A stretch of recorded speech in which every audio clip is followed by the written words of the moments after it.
My journey to becoming a professional footballer started really in the block of flats where I lived in London. I watched the game on TV.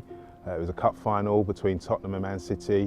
One of the guys, Ricky Villa, scores an amazing goal, and I think as an 8-year-old, well, if he can do it, so can I.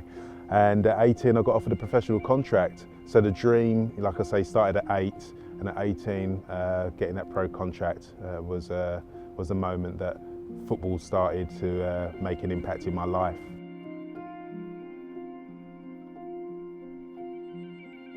I think after being a pro for about 10 years or so, I'd realised that the football wasn't giving me the satisfaction that I'd hoped for. I'd be playing games, but I always felt anxious. I never quite felt satisfied with what was going on. I chased money for a bit, thinking that would give me the happiness, and that never quite did. And then it got to a point where I started to question what life was about. In that time, my wife got invited to church, and we went to this service. A guy gets up and shares his story about his life and emptiness, and I thought to myself, he's talking about me. I thought, that's me, how does he know this? And I started to ask questions like, well, is God real? Is Jesus real? What's this world about? Are we here for a reason? My teammate at the club, Darren Moore, was a Christian, so I used to ask him questions. I used to ask the guys at church the similar sort of questions, and the guys came back with answers. Darren would have answers, and not answers just verbally, but he'd show me in the Bible. And I didn't agree with everything the answers they gave me. I didn't agree with all of them, but it just again got me thinking. And I thought to myself, well, I've got it completely wrong, or they have. So after 6 weeks or so, that was it. I was convinced that there was something right with what they were telling me, and I needed to know what the next step was. I needed to know how could I have this relationship. And they explained about the disobedience of Adam and Eve, and how Jesus came to restore that relationship by dying on the cross and rising again on the third day.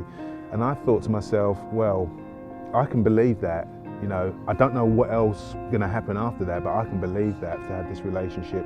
So I said a short prayer, and after this prayer, opened my eyes and thought, well, what now? One of the questions I asked was, now I'm a Christian, do I have to be a vicar?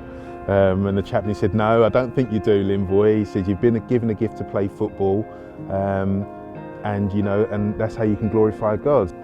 It's interesting, I never ever saw sport or doing anything outside the church building as glorifying God. I always thought to glorify God you had to read the Bible, or you had to pray, or you had to sing in the church. I never believed that sport could be that way.